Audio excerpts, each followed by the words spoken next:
एक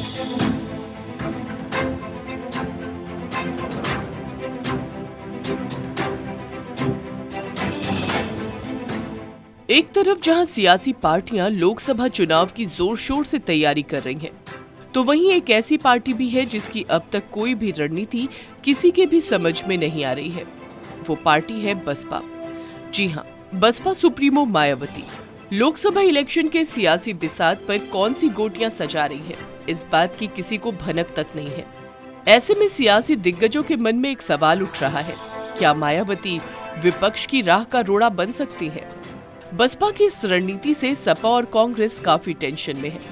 यूपी में बीजेपी और इंडी गठबंधन की ओर से बिछाई जा रही बिसात के बीच अभी तक बसपा ने अपने पत्ते नहीं खोले हैं, लेकिन मायावती के रुख पर भाजपा और सपा कांग्रेस गठबंधन की नजर बनी हुई है।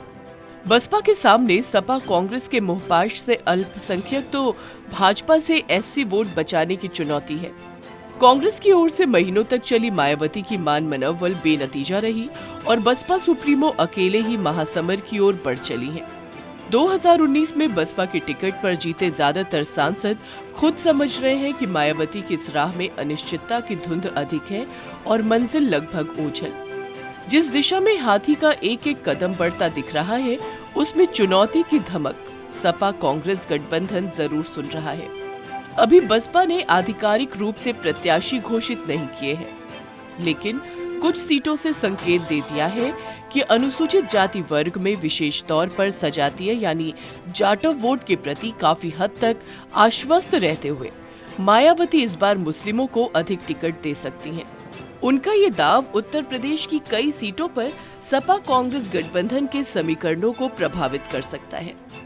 सर्वाधिक 80 संसदीय सीटों वाले उत्तर प्रदेश में भाजपा अपनी पहली सूची में 51 प्रत्याशी घोषित कर चुकी है।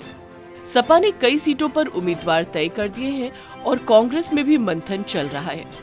सत्ता पक्ष और विपक्ष की ओर से बिछाई जा रही बिसात में अभी बसपा ने अपने पत्ते नहीं खोले हैं, लेकिन उनके रुख पर भाजपा के साथ ही सपा कांग्रेस गठबंधन की दृष्टि विशेष तौर पर है। दरअसल जिस बसपा में पार्टी सुप्रीमो की अनुमति के बिना कोई पदाधिकारी आंख का इशारा नहीं कर सकता, उसके अलग अलग क्षेत्रों के स्थानीय पदाधिकारियों ने कुछ नामों को आगे बढ़ाकर पार्टी की चुनावी रणनीति का संकेत दे दिया है। अमरोहा से डॉक्टर मुजाहिद हुसैन, मुरादाबाद से इरफान सैफी, पीलीभीत से अनीश अहमद खान उर्फ फूल बाबू और सहारनपुर से माजिद अली का नाम सामने आया है। आपको बता दें कि इन सभी सीटों पर मुस्लिम मतदाताओं की अच्छी संख्या है। सपा और कांग्रेस का गठबंधन जिन मुस्लिम बहुल सीटों पर इस आबादी के भरोसे ताकत दिखाने के लिए प्रयासरत है, वहां बसपा वोटों का बंटवारा कर सकती है। ये आशंका इसलिए निराधार नहीं है क्योंकि मायावती ऐसा पहले भी करके दिखा चुकी हैं। सपा प्रमुख अखिलेश यादव जब आजमगढ़ लोकसभा सीट छोड़कर विधानसभा सदस्य के रूप में निर्वाचित हो गए, तब उन्होंने मुस्लिम यादव के मजबूत समीकरण के चलते पूर्वांचल में सपा का मजबूत गढ़ कही जाने वाली इस सीट से अपने भाई धर्मेंद्र यादव को प्रत्याशी बनाया। माना जा रहा था कि सीधा मुकाबला भाजपा के दिनेश लाल निरहुआ और सपा प्रत्याशी धर्मेंद्र यादव के बीच होगा, लेकिन मायावती ने क्षेत्र के कद्दावर मुस्लिम नेता शाह आलम गुड्डू को मैदान में उतारकर इसे त्रिकोणीय संघर्ष बना दिया। नतीजा ये रहा कि बसपा प्रत्याशी ने लगभग 2.5 लाख वोट बटोर लिए और सपा प्रत्याशी की करीब 1.5 लाख वोटों से हार हो गई। अब यहाँ ये तर्क नहीं दिया जा सकता कि बसपा अब ज्यादा कमजोर हो गई है। कमजोर तो वो तभी से है जब 2014 में 0 पर सिमट गई थी। अनुसूचित जाति और मुस्लिमों के वोटों में उसकी हिस्सेदारी बरकरार रहने का ही परिणाम है कि 2019 में सपा का साथ मिला तो बसपा की सीटें 10 पर पहुंच गई थी। इसी तरह अपने आधार वोट बैंक यानी अनुसूचित जाति वर्ग के वोटों को थामे रखने के लिए वो इस वर्ग से भी प्रत्याशी उतारेगी।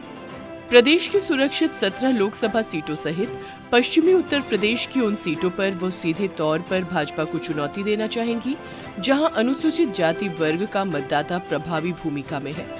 माना जा रहा है कि पार्टी संस्थापक कांशीराम की जयंती पर मायावती प्रत्याशियों की पहली सूची जारी कर सकती है। इसके साथ ही प्रदेश में बनते बिगड़ते समीकरणों की तस्वीर काफी कुछ साफ हो सकती है।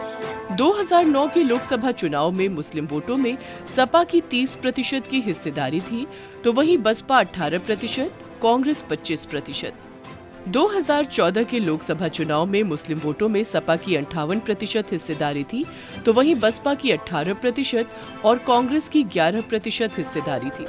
2019 के लोकसभा चुनाव में सपा बसपा गठबंधन में 73% मुस्लिम वोटों की हिस्सेदारी थी, तो वहीं कांग्रेस की 14%।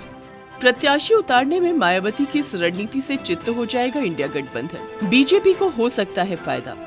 हमने पिछले 3 सालों के लोकसभा चुनाव में मुस्लिम वोटों की हिस्सेदारी इसलिए बताई क्योंकि बसपा ने लोकसभा चुनाव के लिए जिन उम्मीदवारों की घोषणा शुरू की है, उनमें सभी मुस्लिम उम्मीदवार हैं।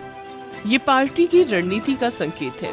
बसपा पिछले चुनावों की तरह ही इस बार भी बड़ी संख्या में मुस्लिम उम्मीदवार उतार सकती है। लोकसभा प्रभारी के तौर पर बसपा प्रत्याशियों के चेहरे सामने आने लगे हैं। अभी तक जो प्रत्याशी सामने आए हैं वो सभी मुसलमान हैं। इससे बसपा की रणनीति के संकेत भी मिलने लगे हैं। हालांकि बसपा की अभी आधिकारिक लिस्ट नहीं आई है। ये चर्चा तेज हो गई है कि क्या बसपा पिछले विधानसभा चुनाव और नगर निकाय चुनाव की तरह मुसलमानों प्रत्याशियों पर दांव लगाएगी। बसपा ने लोकसभा चुनाव की तैयारी काफी पहले से शुरू की थी। प्रत्याशियों के चयन पर मंथन भी काफी पहले से जारी है, लेकिन अभी आधिकारिक लिस्ट जारी नहीं किया गया है। उससे पहले कैडर बैठकों और सभाओं में प्रभारियों का ऐलान शुरू कर दिया गया है।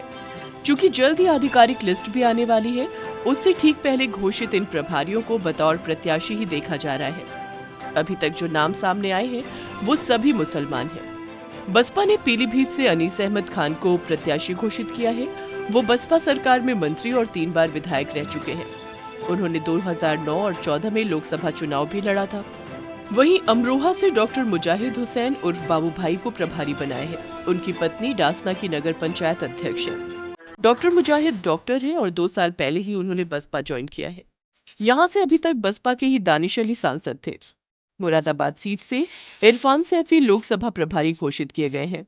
वो राइस मिल संचालक हैं और उनकी पत्नी ठाकुर द्वारा से नगर पालिका अध्यक्ष हैं। उन्होंने कुछ दिन पहले ही बसपा ज्वाइन की है। जिस तरह बसपा धीरे धीरे अपने पत्ते सामने रख रही है, उससे तो यही लगता है कि मायावती विपक्षियों की राह का रोड़ा बन सकती है। अगर आपको हमारा ये वीडियो पसंद आया हो तो इसे लाइक, शेयर और चैनल को सब्सक्राइब जरूर करें।